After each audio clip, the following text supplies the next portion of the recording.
Muy buenas noches, queridos telespectadores de Canal 44. Nuevamente, esta noche, como todos los miércoles, en este su canal, en el programa Vía de la Libertad, el programa que nos hará mucho más libres. En esta ocasión, pues vamos a hablar de un tema de sumo interés y, bueno, pues vamos a enlazarlo también con lo que ha ocurrido el día de hoy en la Universidad de Zaragoza. Como mucha gente sabrá, pues estábamos convocados precisamente para la cita electoral. Y bueno, pues ya tenemos un nuevo rector. Hemos estado apurando al máximo para conocer pues el resultado de los votos en estas elecciones, y tenemos el rector pues a don Manuel López. Don Manuel es el actual, bueno, era rector de la Universidad de Zaragoza este periodo pasado, pero ahora lo será estos próximos 4 años. Vamos a hablar no solamente de marketing electoral, sino también vamos a hablar de la marca personal. Y para eso me acompañan en esta noche pues dos invitados que en alguna ocasión han estado aquí conmigo. Una invitada, Vanessa Monge, doña Vanessa Monge. Muy buenas noches. Hola, buenas noches, Gunter. Vanessa es responsable de organización de UPyD en Aragón. Es licenciada en Ciencias Políticas y la Administración. Tiene un máster en Análisis Político. Es funcionaria del Servicio Aragonés de Salud y se encuentra realizando la tesis sobre la relación entre las características del sistema electoral, en concreto su grado de proporcionalidad con la legitimidad de las instituciones entre la población. Bueno, también me acompaña don Luis Ignacio Fernández Irigoyen. Muy buenas noches, Luis. ¿Qué tal, Gunter? Buenas noches. Luis es consultor financiero inmobiliario con una experiencia de más de 10 años en el área de negociación bancaria, análisis de riesgos, productos financieros y atención al cliente. Es máster en negocio bancario, agente financiero por la Universidad de Alcalá de Henares, especialista universitario en marketing inmobiliario de la Universidad de La Rioja, docente colaborador del Centro Internacional de Formación Financiera de la Universidad de Alcalá de Henares. Nació en la ciudad de La Plata, Argentina, hace 39 años y, bueno, pues es nieto de aragoneses. Autor del libro que en su día presentamos en esta televisión, Cómo cotejar a tu banco para que te diga si quiero, y coautor de otro libro, Entre dos mundos y una ilusión, junto con el escritor aragonés Ramón Acín y la escritora argentina Julia de Zan. Igualmente, como contertulio, me acompaña en esta ocasión pues don José Luis Lorés. Muy buenas noches, don José Luis. Hola, muy buenas noches. José Luis es profesor y ponente en numerosas escuelas de negocio, ESIC, CESTE, SDEN, bueno, pues Foro Europeo, universidades como la San Pablo CEU, Universidad de Zaragoza, etcétera. Director durante 6 años de una revista empresarial y autor de un libro sobre comercio internacional. Ha publicado varias decenas de artículos en Unión Empresarial, Expansión, 5 Días, etc. Es socio director del Surprise, Grupo Portafolio Consulting Lab, abogado, MBA, ha cursado numerosos posgrados de Estrategia y Dirección de Empresas, en el SIC, IS, bueno, pues otra serie de empresas, en la Dirección Comercial y el Marketing y la Comunicación en la Universidad de Zaragoza.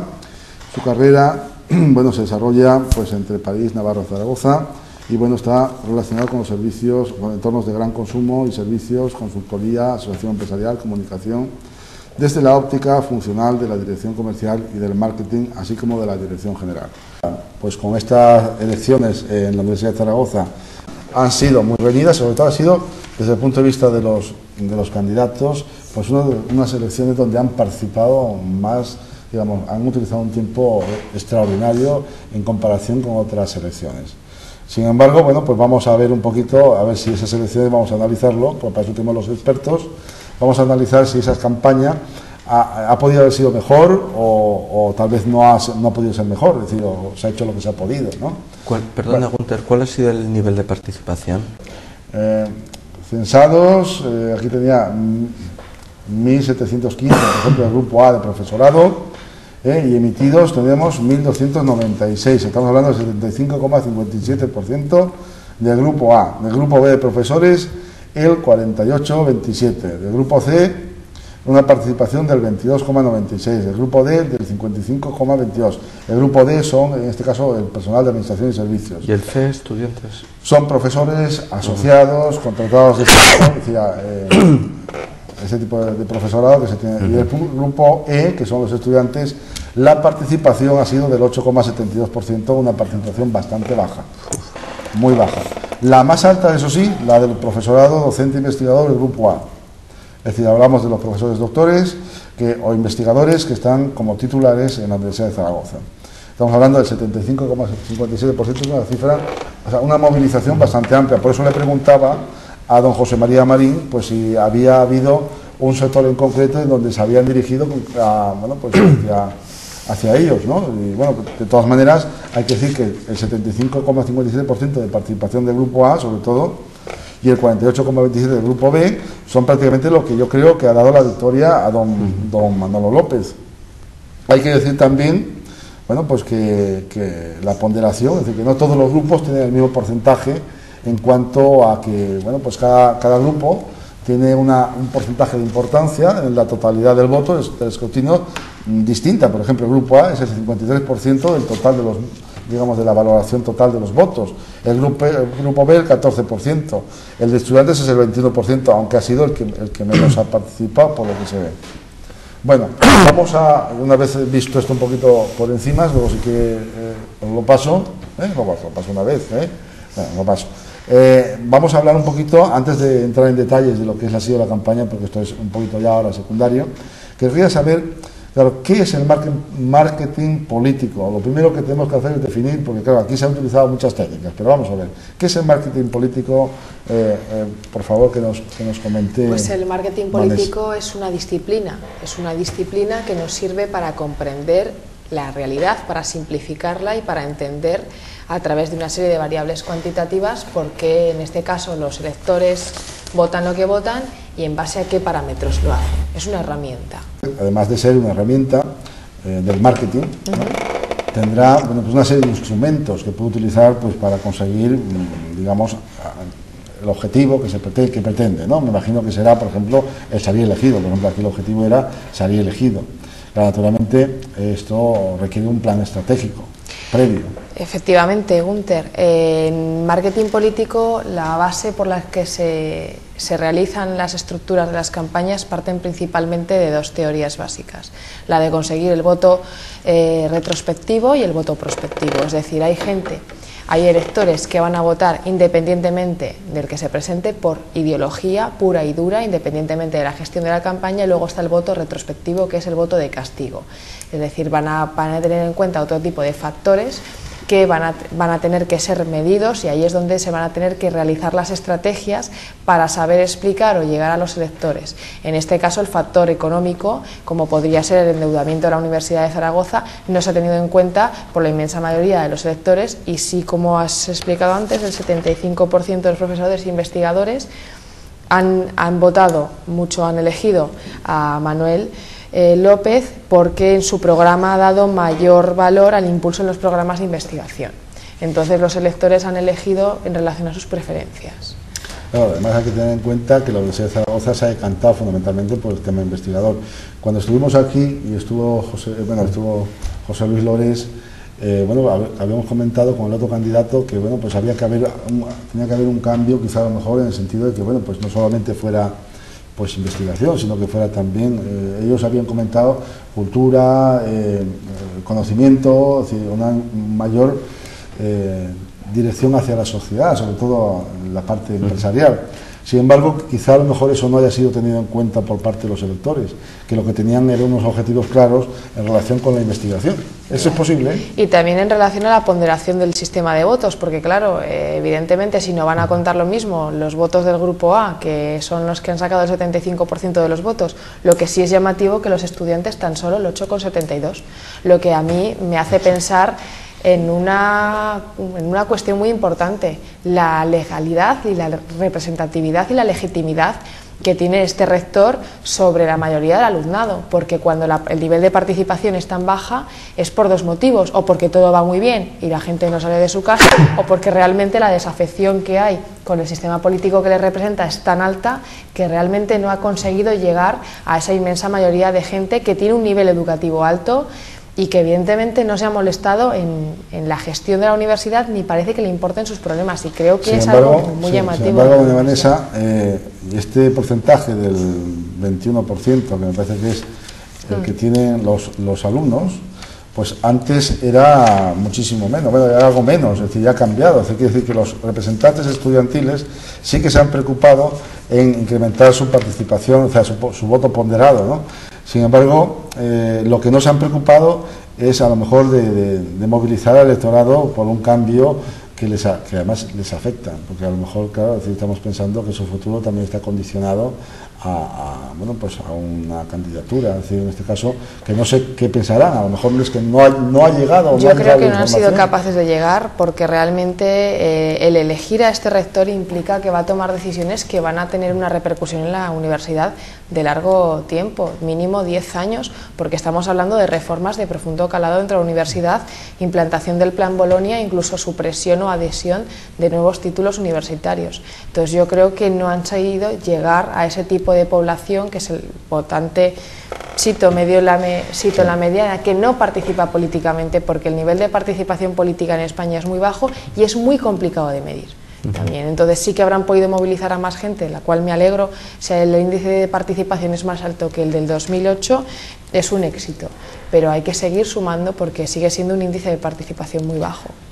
Gunter, si me permites, sí, te hago un matiz también a este tema, porque fijaros, suena contradictorio, ¿no? Porque por un lado el 8% de los estudiantes nada más son los que han ido a votar, y en eso estoy totalmente de acuerdo con lo que ha dicho Vanessa, pero también nos ha comentado el jefe de campaña de don Manuel López, pues que las redes sociales habían jugado un papel muy importante en estas elecciones, y en teoría debemos pensar que esas redes sociales, yo no veo muchos doctores, sinceramente, metidos mucho tiempo en las redes sociales, veo más a gente joven que evidentemente es el alumnado, ¿no? O sea que estamos hablando que hay mucha participación y debate antes del acto electoral, y sin embargo cuando llega el momento de ir a la votación, pues solamente hay el 8% de ese alumnado.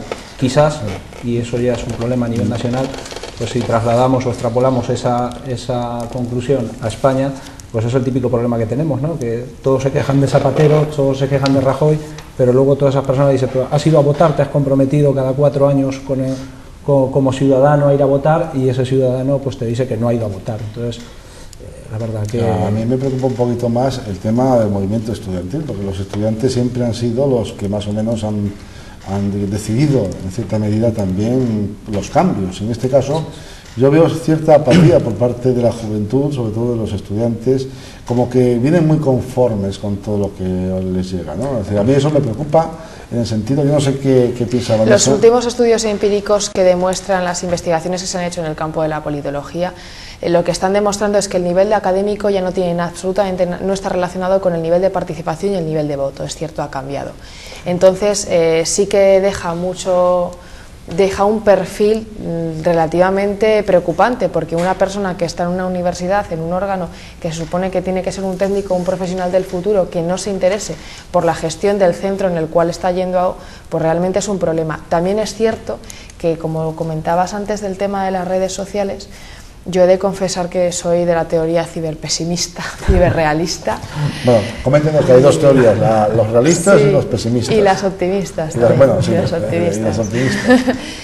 Sí que es cierto, además, un factor llamativo es que el nivel de estudios tampoco se relaciona con el nivel de participación política en las redes sociales, porque ya no se correlacionan, igual que no se correlaciona la democracia con el desarrollo económico, ya no se relaciona ni el índice de participación con la educación, y realmente es un tema a tener en cuenta y analizar en esta mesa.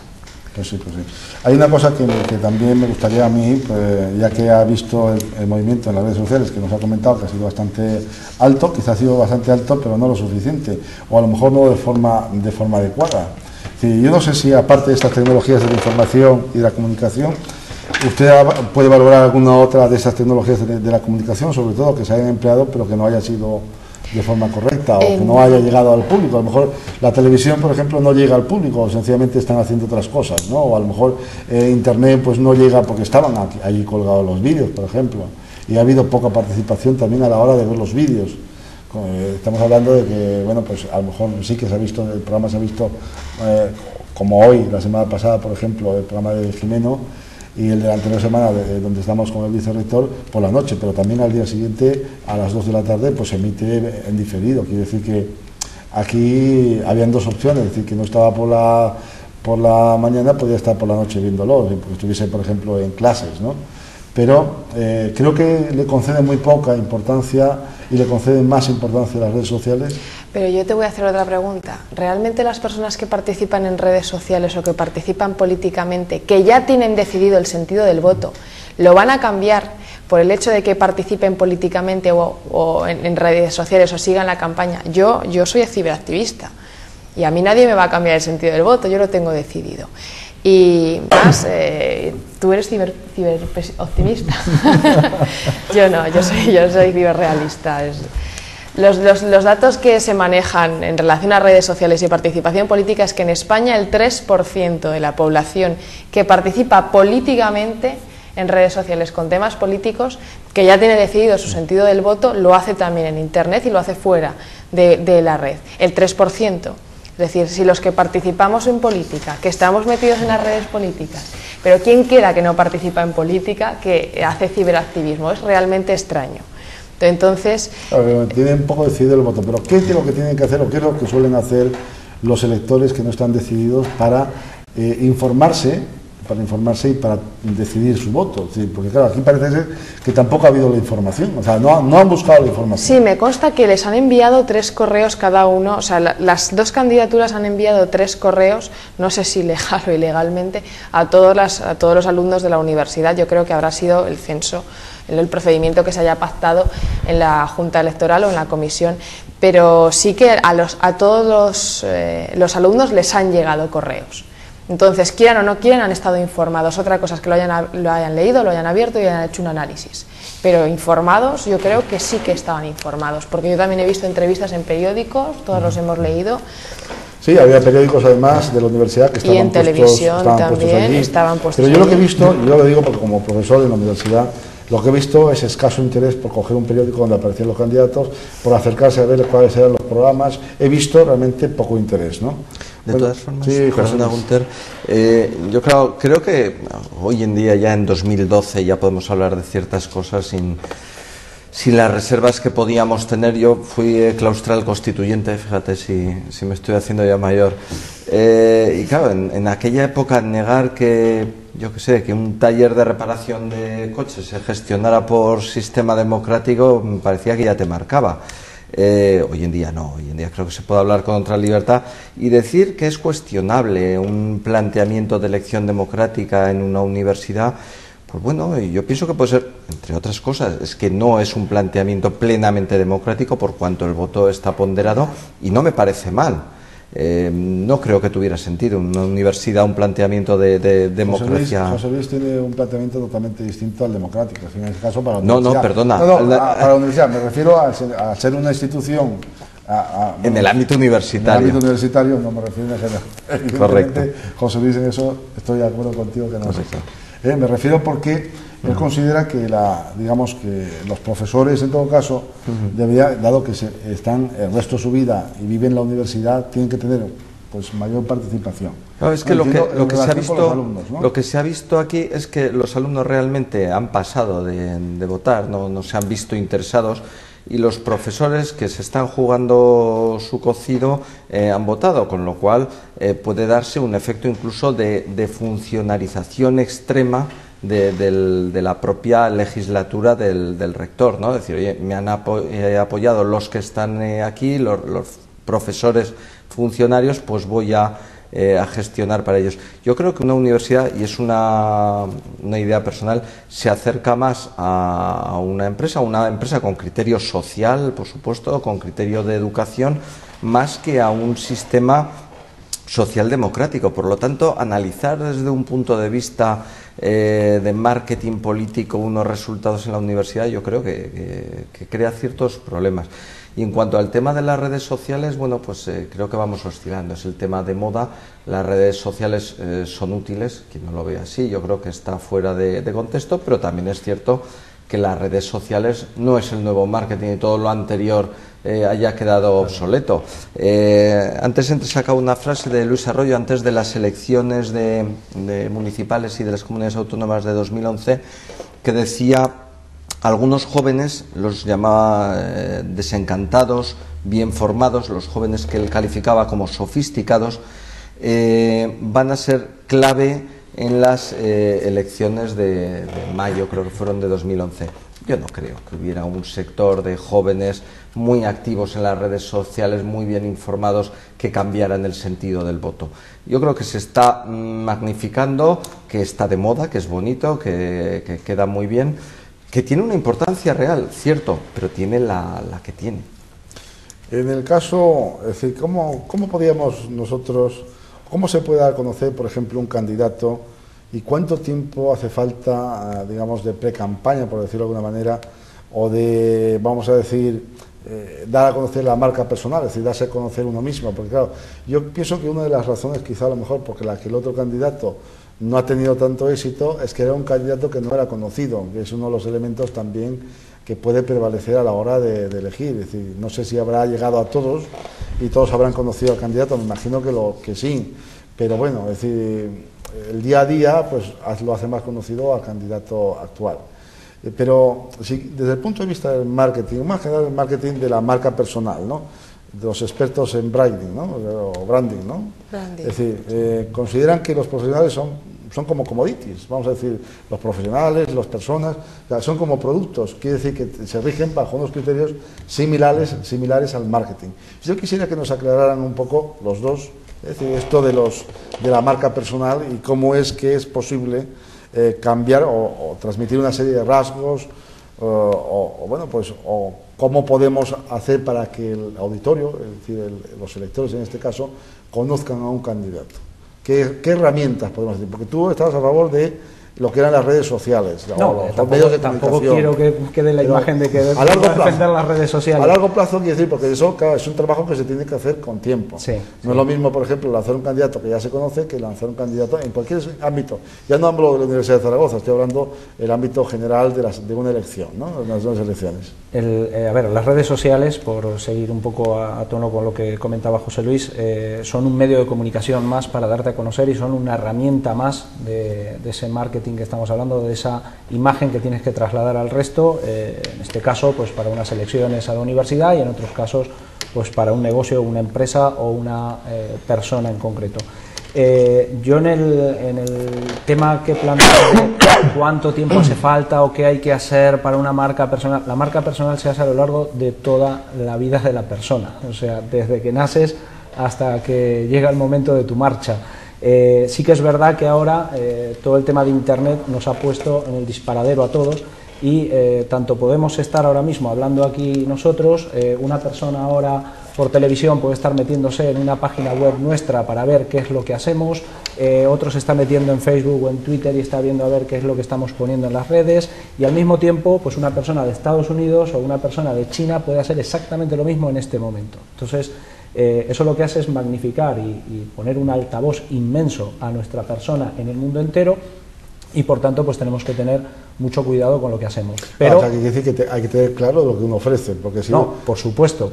Y hay que ver cuáles son las ventajas que uno tiene en relación con... Pero fundamental, no se pueden hacer milagros. O sea, y yo aquí te quería hacer un comentario. Estamos hablando ahora, quizás hay dos tramos de generaciones que se están cruzando en redes sociales y en Internet en general. Una es los menores de 30 años, que quizás han nacido con esto de la informática ya en los genes, y los que pasamos la treintena y nos acercamos más a la cuarentena y pasada, pues que nos hemos tenido que adaptar. Entonces, claro, la gente que ha empezado a vivir estos años de cara a Internet, pues tiene menos recorrido y quizás tiene menos probabilidades de haber tenido relación empresarial y relación en la calle como para tener una historia. En cambio, los que pasamos la treintena, llevamos camino de la cuarentena y cincuentena, pues sí que tenemos una historia previa que, si no ha sido honesta, si no ha sido seria y si no ha sido una historia sana, por mucho que ahora manejes muy bien las redes sociales, por mucho que manejes muy bien Internet y por mucho que seas muy buen comunicador,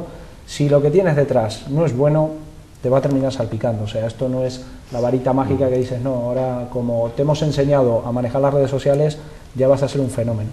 ¿Estás de acuerdo? Porque claro, aquí igual a lo mejor se puede cambiar la historia de uno mismo, porque claro, no todos aparecen en Internet. Yo creo que sí, y el máximo exponente es Estados Unidos, donde realmente sí que se centra muchísimo las campañas en la figura del candidato. En España no, nuestro sistema de partidos, incluso en el caso de la universidad, al tener el sistema de partidos un voto ponderado, marca la estrategia, y yo no creo que haya sido tan importante o no haya sido tan importante que se conociera o no se conociera a Gimeno, al candidato que ha perdido por muy poca diferencia, porque realmente yo creo que ahí la estrategia ha sido otra, y la estrategia ha ido encaminada a dirigir un discurso a las personas que sabían que más iban a participar y que además, digámoslo así, sus intereses también iban un poco en esa vía. Yo, por ejemplo, en Estados Unidos el máximo exponente del marketing es Obama. Lanzó unas campañas y unas estrategias inmensas que le han funcionado y que son de referencia a nivel mundial. No sé qué errores a nivel haya podido cometer o no haya podido cometer. Sí que es cierto que se tiene mucho en cuenta la historia personal cuando se traslada a una marca, pero también creo que con los medios económicos suficientes hoy en día se puede hacer casi de todo. Yo creo que es una cuestión más de medios que de historia. Yo quizás estaba poniendo... Voy a comentar una cosita, Luis. Dado que aquí tenemos una persona también de marketing, y lo mismo tú que tienes conocimientos de marketing, y tú de marketing político, todos estamos aquí relacionados, yo quizá el que menos, porque no me dedico a eso, pues si me dedicara a eso también ya no sé qué pasaría. Bueno, entre otras cosas, pues claro, hay que tener claro que hay que reconocer que cada uno tiene sus habilidades, y además si queremos promocionar una marca personal tenemos que reconocer nuestras habilidades, porque si no, ¿de dónde vamos? ¿No? Es decir, si empiezo a dedicarme a marca, hay que saber venderse. Hay que saber venderse y saber qué puedes vender y qué puedes ofrecer en el mercado. Así es. Tú, José, Luis Ignacio vende, pues es decir, una imagen que pretende a lo mejor a medio plazo, Vanessa también, y José Luis también en el ámbito empresarial, el ámbito empresarial, el ámbito político tal vez. El hecho es que es una promoción de medio a largo plazo, ¿no es así? Y conocer cuáles son nuestras virtudes y nuestros defectos, para no resaltar los defectos y sí resaltar las virtudes. ¿Qué pensáis al respecto? Sí, hombre, yo me gustaría hacer 2 o 3 observaciones sobre lo que han ido diciendo, que estoy básicamente de acuerdo en todo lo que habéis comentado, y empezar un poco con lo que tú dices, que claro, también estas herramientas, igual que resaltan las virtudes, que es de lo que se trata, también pueden resaltar los defectos. Las redes sociales es un claro ejemplo. Hace unos días, no vamos a mencionar quién, pues un personaje público creaba un perfil en Twitter. Una hora después tenía unos 2.000 seguidores. De esos 2.000 seguidores, 1.900 y pico estaban lanzándole improperios e increpándole. Claro, esa acción intencionadamente buena de decir voy a incorporarme a la red social se le vuelve en contra de un éxito negativo, ¿no? Eso por un lado. Luego tú comentabas que si en el personal branding las personas de alguna forma se acercan al trabajo de commodity, o más te diría de producto de gran consumo, ¿no? Posiblemente, pero es que claro, también en el marketing últimamente la tendencia, más pues en el marketing emocional, etcétera, es a comunicar una historia que hay detrás del producto, una historia que hay detrás de una persona, y para eso hace falta veracidad también, porque si no, al final, el célebre dicho español de antes se coge a un mentiroso que a un cojo, ¿no? Si tú transmites algo que no es cierto, y en un programa aquí debatimos sobre eso, al final acabas cayendo, y lo que te llega de alguna forma al corazón va a ser mucho más fácil de vender si luego existe algo detrás. Si me permitís un ejemplo, si vamos a vender un cochecito y hablamos de sus características, pues bueno, pues hacerlo mejor o peor, si coincide, me perdonáis el ejemplo y la reducción a la personalización. Si os cuento que esta mañana cuando salía de casa, mi niño pequeño viene y dice, papá, para que te acuerdes de mí, y me ha metido este cochecito en el bolsillo, este coche ya deja de ser una pieza de plástico para convertirse en un factor emocional, mucho más fácil de vender. Y luego, efectivamente, cuando transmites algo sobre alguien que está, como comentábamos en el caso de Obama, que está virgen políticamente, que comunica muy bien, porque comunica muy bien, es muy fácil vender. Ojo, a partir de ahí está el riesgo de prometer en exceso. No hemos estado en el poder, no hemos gobernado, ahí tendréis que trabajar vosotros duro también para no asumir ese riesgo cierto, vamos a prometer, vamos a vendernos, porque podemos diseñar nuestro perfil a gusto del consumidor y luego ya veremos, ¿no? Pero de momento nos vamos a mostrar del lado de todo el mundo, aunque sea incompatible esa opción. Claro, ahí hay un riesgo, porque posteriormente se va a ver que ese producto personal entrañaba una mentira. Claro, pero, por ejemplo, es decir, a mí se me ocurre, por ejemplo, hablar de economía y se me ocurre hablar de política. Pero a lo mejor no se me ocurre hablar de medicina. Quiere decir que tengo que conocer cuáles son mis puntos fuertes y mis puntos débiles, y además tengo que conocer mis habilidades. Lo que yo quiero realmente es una marca personal que me identifique, que me distinga del resto, y por lo tanto tengo que buscar también la diferenciación. Vanessa tiene, bueno, que al ser responsable de la organización de UPyD, quizá a lo mejor nos pueda contar un poquito, porque claro, su partido, que es UPyD, también se ha utilizado mucho las redes sociales, pero también ha utilizado determinados medios de comunicación y fundamentalmente ahí yo creo, desde mi punto de vista, igual me equivoco, juega un papel fundamental la líder, es decir, la cabeza del partido. Sí, evidentemente todos los partidos políticos necesitan un líder para su configuración y su creación. Y lo pongo como ejemplo también el Partido Popular, donde a lo mejor no tiene tanta valoración en su líder, y sin embargo la imagen, digamos, la marca es el partido. Es la marca, es el partido. Entonces aquí en UPyD quizá la marca sea el líder. Pero hay que verlo en dos contextos diferenciados, es decir, Unión, Progreso y Democracia nace de un movimiento de una serie de personas que ya venían de Foro de Ermua, de asociaciones de víctimas del terrorismo. Rosa Díez ya era conocida, entonces es nuestra principal marca en este momento, porque nosotros no tenemos una marca de partido, la estamos haciendo, y la estamos haciendo a la vez que vamos consiguiendo más representación en otras comunidades, pero todos los partidos políticos cuando nacen necesitan un líder. Pero se puede generar marcas personales en las comunidades autónomas. Sí, evidentemente. Yo veo al candidato que tenéis en Valencia y me parece un candidato muy bueno, se comunica muy bien, y yo creo que es el futuro también parte del partido. Lo tengo que decir así, claro, porque yo lo he visto y veo que es una persona bastante capacitada y bastante creativa, y sobre todo que juega muy bien al quite, ¿no? Es decir, como en el fútbol. Juega muy bien al quite. Yo quiero decir que no he visto esas habilidades, no las he visto en muchas personas. Quiero decir que hay que formar líderes o no. Los líderes no se forman, los líderes tienen que salir espontáneamente. ¿No podemos hacer esto del branding entonces para formar líderes en un partido? Para eso necesitamos mucho dinero. Yo lo que opino es que, a ver, todo es mejorable. Entonces, si nos ponemos de acuerdo ahora nosotros cuatro y decimos, vamos a mejorar a Gunter, seguro que te mejoramos, Gunter, todos podemos mejorar, los primeros nosotros. Pero sí que es verdad, como bien dice Vanessa, que los medios económicos en la época en la que estamos viviendo son importantísimos si quieres poner ante los medios pues a una persona con mejor cara que a otras. Pero bueno, yo me sigo llevando el argumento a mi terreno, o sea, por mucho que tengamos dinero y por mucho que queramos darle a entender a la gente de que lo que estamos ofreciendo es lo mejor, primero, si no te lo crees a ti mismo, difícilmente lo puedas vender, por mucha campaña que tengas, ¿vale? Obama se creía su mensaje a pies juntillas, y cuando una persona tiene éxito en cuanto a su marca personal es porque lo que vende se lo cree primero él lo compraría el primero, ¿vale? Entonces es la mejor manera de poder trasladarlo a la sociedad y de poder trasladarlo al mercado. Y luego, bueno, con el dinero, pues como dicen por aquí, creo que con dinero chufletes, ¿no? Pues claro, si encima pues tenemos medios económicos, entonces es la bomba ya eso. Pero yo creo que es fundamental el tema de la transparencia, el tema de la honestidad, el tema de tener un pasado que pueda ser vendible también, que la gente te vea con confianza.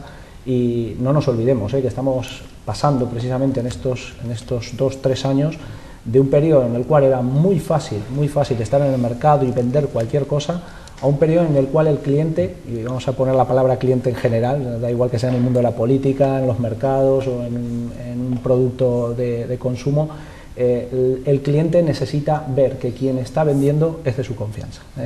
Antes has apuntado tú tema de sentimientos, temas de emociones. Fijaros, no estamos hablando quizás de marketing y de dinero para hacer marketing, estamos hablando de que necesitamos confiar en el otro. Entonces, en esa época en la que estamos entrando, es fundamental que quien venda su mensaje pues transmita esa confianza. Sí, luego tenemos que tener en cuenta que un político es candidato 3 meses y es político, es gobernante 4 años. Yo prefiero un líder menos carismático y que luego sea un buen gestor. Ha habido grandes políticos que comunicando, pues no comunican precisamente. Recuerdo a, no sé, a Calvo Sotelo, ha tenido una cabeza privilegiada, o un Abril Martorell, por remontarme ya a políticos de antes que ahora no entran en una valoración política, ¿no? No eran grandes comunicadores. Yo me dan mucho miedo, a mí siempre me ha dado mucho miedo el populismo fácil. Prefiero un político que vaya a ser un buen gobernante luego, y aunque sea un poco peor comunicador. Para eso ya estaremos los de fuera para echarle una mano, y para eso también debemos hacer un esfuerzo como electores y formarnos un poquito y saber elegir. No como en unas elecciones hace ya tiempo que una señora me dijo: oye, hijo, ¿cuál es el guapico? No elegir al guapico, no elegir al simpático, al que da una imagen de, sino elegir de verdad al que es trigo limpio, al que es capaz, al que... La marca, es decir, la imagen, el eslogan, esto no funcionaría según José Luis Lorés. Sí, funciona, no. pero claro, lo que pasa es que hay que hacerlo. Funciona, pero debe tener una realidad. ¿no? Claro. Funciona, pero debe tener una realidad detrás. Sí. Si la marca está vacía, se nos desmoronará como un castillo de naipes. Vamos a poner el ejemplo en el caso bueno, pues el Partido Socialista. Lo voy a poner como ejemplo porque, claro, es decir, ya sabemos que hay algunos partidos que lo que quieren hacer es transformar la sociedad, no seguir a la sociedad, sino transformarla. Y transformar la sociedad significa, pues, introducirse en un mecanismo de cambiar leyes con el fin bueno, porque la sociedad admita que hay otra forma de ver la sociedad. Sin embargo, hay otros partidos que lo que hacen es recibir lo que dice la sociedad y transmitir comunicar ese sentimiento de la sociedad para poderlo expresar a través bueno, pues en el Senado, en el Congreso en general, ¿no? Es decir, su propia ideología o su propia forma de actuar, ¿no? En este caso, por ejemplo, a mí lo que decía el tema del valenciano, de vuestro partido, es lo que veo, ¿no? Es decir, está llevando la reivindicación de la sociedad al Parlamento. Es la propia definición de partido político, un partido político. Pero que no ocurre siempre, ¿eh? Sí, lo que estamos viendo es que hay otros objetivos ideológicos. A más escaños, menos tendencias al cambio. Pero los partidos políticos lo que deben son articular los intereses de la sociedad, no transformarlos. Evidentemente somos los partidos políticos los intermediarios entre la sociedad y los poderes fácticos o el Estado o el gobierno. En UPyD pues sí que es verdad que tenemos una gran líder, pero también la fuerza que tiene UPyD es que la igualdad de oportunidades que genera este partido a la hora de que cualquier ciudadano pueda presentarse a unas primarias, yo creo que eso también le da un valor añadido. Luego está la elección responsable que hagamos cada uno de nosotros como ciudadanos a la hora de elegir. Y la participación. Yo sigo insistiendo que a mí me queman estos datos que has dado de participación en la universidad, es que me queman, porque aún haciendo una media, por mucho que el doctorado ha participado en un 75%, pero es que si los estudiantes han participado en un 8%, tienes una media que dices, bueno, ¿cómo es posible? O sea, yo insisto, abogo mucho. Yo sé que quizás en Europa el pretender un voto obligatorio, como hay en países de Sudamérica, pues quizás no sería la fórmula.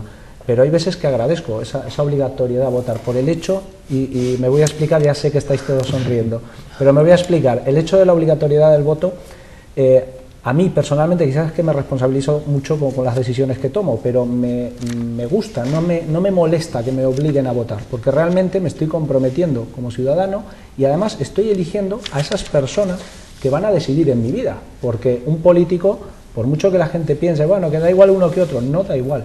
No da igual que gobierne uno que gobierne otro durante 4 años, y por supuesto que me afecta en el día a día.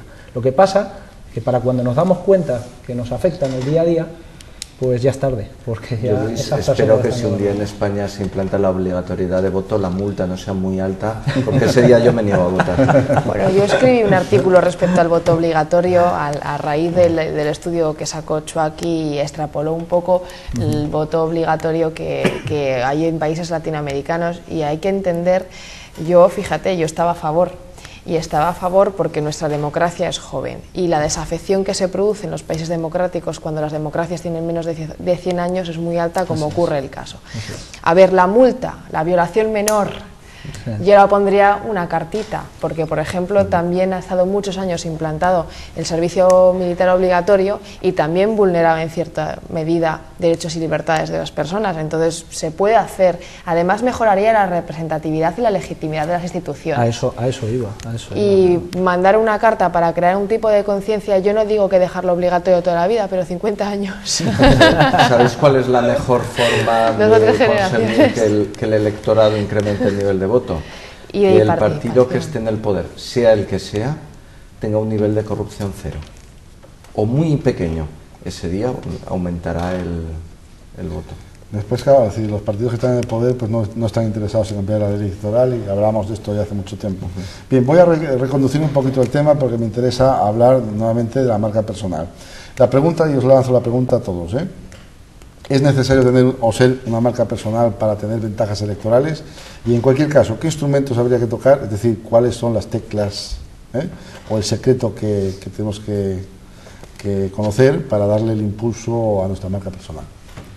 Bueno, va a depender de la propia actitud ante esta situación del partido, si lo que quieren es potenciar mucho a un candidato, porque es un partido, como comentaba Vanessa, más joven y quieren sacar ventaja de tener una candidata fuerte, o porque surge un personaje, un líder extremadamente carismático como Obama, que tiene un arrastre enorme y entonces deciden centrar la campaña en él. Entonces hace falta una campaña de personal branding muy potente. Si por contra lo que se pretende es vender la experiencia de un partido, los buenos resultados que han tenido en un determinado periodo de tiempo en la economía, cuando se pretende vender equipo, pues más que personal branding va a ser un marketing de partido, un marketing más global. Y a partir de ahí, secretos, yo creo que no hay secretos en la vida, hay muy pocas cosas que se muevan por secretos, es trabajo y conocimiento. Vanessa. Sobre la marca electoral, es una marca personal, la influencia que puede tener en un resultado electoral, es que yo soy de la teoría de que los factores coyunturales externos marcan el resultado, es decir, yo creo que una buena marca personal incide, sí, ayuda también, pero no creo que en España, por ejemplo, sea determinante, porque, por ejemplo, hay otros factores, como puede ser el sistema de partidos o como, por ejemplo, puede ser la situación económica. Yo solo digo un dato, 6 meses antes de que empiece una campaña electoral, 6 meses antes, tan solo el 6% de la población cambia el sentido de su voto con una campaña electoral. Entonces, quiero decirte que una buena marca no se hace en 3 meses, yo creo que es un proyecto lo que se tiene que trasladar, más que una marca personal. Ignacio. Apoyo todos los comentarios y, bueno, quizás la palabra sea el momentum, ¿no? O sea, depende, esa marca personal, si hay que moverla en un sentido o en otro, depende del momento, de la situación. Yo creo que la campaña que ha hecho Rajoy en estas últimas elecciones, hace 8 años no tuvo absolutamente nada que ver y hace 4 tampoco. Cada momento tenía su recurso, ¿no? como marca personal. Había que trasladar un mensaje, había que tratar de motivar a los electores con otros argumentos, entonces eso es moldeable. Pero bueno, al hilo de lo que comentaba Vanessa, del tema de que la gente no cambia su voto prácticamente en España, por mucho que se pueda hacer un montón de cosas, quizás eso va también en cuanto a la regeneración del electorado. Quizás venimos de una época en la que estaba muy polarizado el país, estaba demasiado polarizado, y que ahora yo creo que se puede empezar un camino en el cual pues terceras fuerzas entren en juego y que el electorado, yo creo que estamos de acuerdo que en los últimos 30 años está mucho más formado que antiguamente, pues pueda tener capacidad de decisión y que puedan entrar en juego terceras fuerzas políticas que realmente entren con fuerza y que hagan que el electorado pues suba su nivel también. ¿Por qué para el tema profesional sí que estamos hablando del branding, del personal branding, y por ejemplo para el tema político no consideráis la mayoría que sea tan importante? Quiere decir que si tú vas a venderte como marca personal, pues es importante que tengas determinadas cualidades y sepas lo que vas a vender, está claro. ¿Por qué no en el marketing político se puede pensar del mismo modo? Es decir, ¿por qué no se puede? Sí, yo creo que se puede. De hecho, es necesario. Sí, no sé si estáis de acuerdo conmigo. O sea, porque yo no encuentro diferencias a la hora de venderme, por ejemplo, yo a la universidad, que lo que hago es comunicar, que hacer lo mismo o exactamente lo mismo pues en una conferencia, por ejemplo, o pues aquí en la televisión. Sí, lo que tengo que hacer es transmitir lo que realmente quiero transmitir.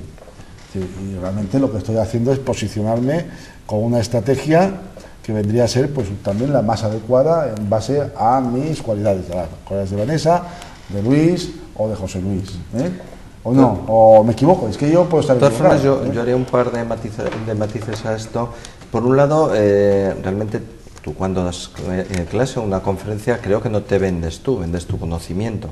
Que hay una diferencia más, no, pero yo creo que es importante, ¿no? Sí, es una forma de hablar, Sí, ya, pero por eso me refiero que el concepto puede ser diferente a la hora de aplicarlo. No eres tú el que te debes vender como persona, como Gunter Ceballos, sino que igual es tu conocimiento el que debes resaltar, tu formación, etcétera. Pero son habilidades esas ya. Efectivamente. ¿No? Habilidades, entonces, conocimientos adquiridos, claro, técnicas. Sobre lo que decías de los partidos, yo creo, y es bueno lo que resaltaba ahora Luis Ignacio, que poco a poco se van madurando también como lectores. Ser de un partido político, ser votante de un partido político no debe ser como ser de un equipo de fútbol o de baloncesto, que naces de un equipo y te mueres de ese equipo. Creo que el elector formado y maduro debe saber, independientemente de que tenga su propia ideología creada a lo largo del tiempo, pero debe saber en un momento dado dilucidar entre ideología y candidatos. Y claro, es que en España no vivimos un régimen presidencialista. Entonces, yo creo que se eligen más partidos que presidentes, independientemente de que en ocasiones surjan líderes muy fuertes, muy carismáticos, etcétera. Últimamente están bastante de moda, por decirlo de alguna forma, los think tanks. No sé si en UPyD ya os ha dado tiempo ya a crear el vuestro. Son grupos, digamos, de expertos de naturaleza investigadora que están llevando un poco la ideología, la estrategia del propio partido. Me preocupó hace poco que en un seminario sobre think tanks hoy escuché un poco el resumen y lo único que les preocupaba es que la financiación fuera pública, ¿no? Pues, mal vamos. Pero realmente eso demuestra un poco que es una labor de equipo, una labor que luego tienen una cara visible, porque a la hora de unas elecciones es más fácil, sí, pero un país no se puede gestionar con una sola persona. Bueno, pues está claro, en el tema de marca personal, pues en el apartado político quizás hemos transmitido un mensaje medio pesimista, ¿no?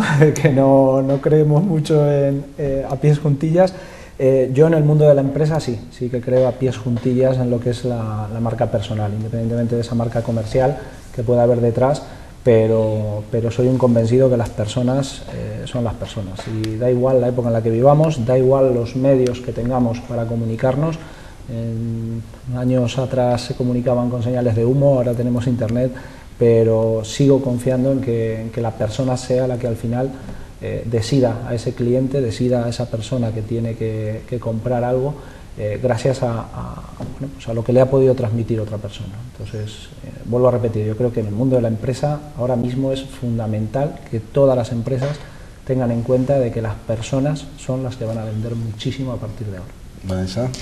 Pues yo me mantengo en lo que decía antes, pero por la teoría básica de análisis de voto. Empezamos con cómo se analizaba antes el voto. Empezamos con la teoría de Michigan, donde uno ya nacía queriendo ser de un partido, en sistemas presidencialistas, luego la ideología izquierda-derecha, donde realmente ya se ha dejado de lado esa parte de teoría, porque como lo que querías decir es que ahora los ciudadanos elegimos en dinámicas intrabloques, es decir, no por ser de izquierdas ya no voy a votar más a izquierdas, ahora voy a mirar otro tipo de factores coyunturales que son lo que se analiza realmente ahora a la hora de determinar el voto, que marcan las estrategias.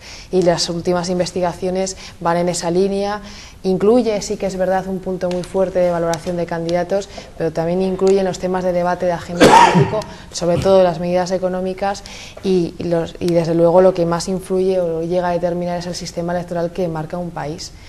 porque determina el resultado. Entonces son 6-7 factores por los cuales ahora se está analizando, se están llevando esas estrategias para conseguir el voto por esa vía. Y las otras dos, la ideológica y la Michigan, que es la presidencialista, han dejado están en desuso actualmente. Entonces yo creo que la marca personal sí que influye una parte, una séptima parte, pero hay 6 factores más que influyen. Entonces es importante, sí.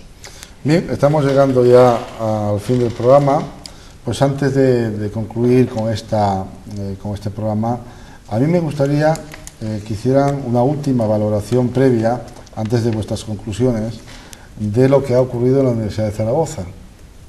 Entonces, sobre todo, una valoración, digamos, vamos a decir, estratégicamente, ¿no? Es decir, hablando estratégicamente más que de resultados o de lo que pudiese querer o no querer la sociedad, o bueno, o qué es lo mejor. También podríamos hablar también de eso, evidentemente, pero brevemente. José Luis. Sí, yo no tengo estudiados a fondo los programas de los dos candidatos, con lo cual no voy a hacer una valoración de cuál es el mejor resultado que me podía haber parecido para la realidad de la universidad. La universidad debe, y esperemos que el candidato trabaje en ello, adaptarse cada vez más a pues, la situación cambiante en la cual vivimos, tanto económica como socialmente hablando, y a partir de ahí creo que voy a incidir en lo que vamos a incidir los tres. Muy preocupante que el alumnado se muestre desapegado a ese voto, no por cuanto supone de menos representatividad del rector, sino por cuanto supone de desencanto, de desilusión sobre la propia realidad de la universidad, que al final debería ser donde se está fraguando su futuro. Bien, Luis, ¿qué puedes decir respecto de estas elecciones? Yo tenía, en función de lo que nos había comentado el jefe de campaña de don Manuel López, pues bueno, lo que comentaba de que había habido mucho más debate, ¿no? Que se había abierto en estas elecciones en concreto, se había abierto mucho más debates en todos los ámbitos de la universidad. Eso es bueno también, ¿no? Que la globalización no pensemos que solamente es en todo el universo, que también en cuestiones caseras, como puede ser la elección de un rector, más de 40, pues se está abriendo. 40.000 electores, que no son pocos. Correcto, así es, así es. El segundo punto, vuelvo a repetir lo del principio, el papel que le ha dado las redes sociales, que a pesar de, insisto, de que sé que no es una herramienta definitiva ni mucho menos para ganar unas elecciones, pero bueno, que ya se está introduciendo y que es una realidad que tenemos ahí. Lo del alumnado desmotivado, totalmente de acuerdo, José Luis, la verdad que es triste. Esperemos que haya herramientas y fórmulas para que el alumnado se vea más representado ante unas elecciones y que pueda acudir con más ganas, o que puedan acudir en más cantidad a esas elecciones y a votar. Y bueno, por lo demás, lo que hemos hablado: transparencia, fiabilidad, sentimientos, emociones, personas, en definitiva, todo lo que hemos hablado de marca personal. Sigo insistiendo que todas esas palabras son fundamentales para que ese mensaje que se quiera trasladar, sea en el ámbito que sea, pues lleve un peso específico. Vanessa.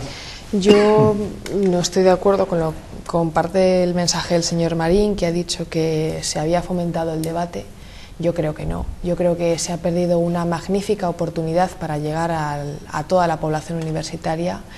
Creo que a lo mejor también se debería haber planteado también un debate acerca de la ponderación de los votos, y yo creo que se ha perdido una oportunidad magnífica, todas las 40.000 personas que tanto estudian y trabajan en el campus, para replantearse incluso el sistema de elección.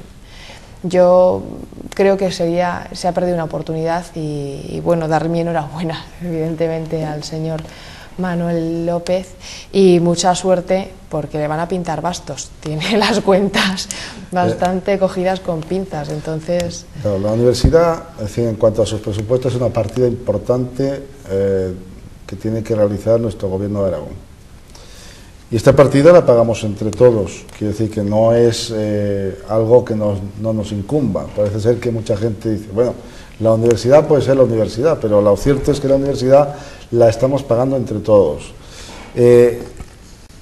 Puede ser, o sea, quizá a lo mejor una alternativa, que sea también la sociedad la que decida en estos casos, por ejemplo, de acuerdo a lo mejor también a la participación que tiene en las instituciones, ¿no? Determinadas instituciones, así como se eligen en otros países, por ejemplo, los fiscales, a lo mejor, o determinadas instituciones importantes, ¿no? Es decir, bueno, pues ¿por qué no se puede ser la sociedad, ser la universidad reflejo también electoral de la sociedad. Me preguntaba por ahí, ¿estáis de acuerdo con esa postura o esa posición o creéis que sería muy complicado? O sea, o qué podríamos esperar, o qué alternativas podrían haber al respecto. Porque claro, Vanessa comenta, no estoy de acuerdo con que el sistema de ponderación, porque tampoco está de acuerdo con el sistema de ponderación electoral también español. No, pero no tiene nada que ver. No tiene nada que ver, pero, pero también es una cosa muy parecida. No. Yo parto del principio básico de que una persona y un voto tienen que valer exactamente lo mismo, y el hecho de que a una clase elitista de personas por su situación profesional se le ponderen o se le dé más valor al sentido de su voto implica que las estrategias de campaña las marcan, y además es esa... que no quiere decir que no sea democrático, que está pactado, que emana de órganos democráticos y realmente está todo así. Pero hombre, yo creo que todos los votos deberían valer lo mismo aquí y en cualquier sitio. Bien, ahora sí que se me ha pasado el tiempo, hemos llegado al fin del programa. Yo simplemente agradeceros vuestra presencia. Me parece importante pues que a lo mejor pues se piense que existen otras posibilidades para elegir más democráticamente. Sí, me parece, no solamente en la universidad, sino en muchas otras instituciones. Me parece también importante que bueno, pues que tengamos un rector y bueno, que ha salido elegido democráticamente bajo las reglas de juego, con lo cual mi enhorabuena al señor rector, a don Manuel López. Y bueno, pues simplemente yo agradeceros a todo el público aragonés y zaragozano y a todo el que nos ve en internet, que también tienen un canal también para verlo en diferido, un canal también para verlo a través de YouTube, este canal Criterio Liberal de YouTube, y también pues naturalmente es posible pues que nos vean allí.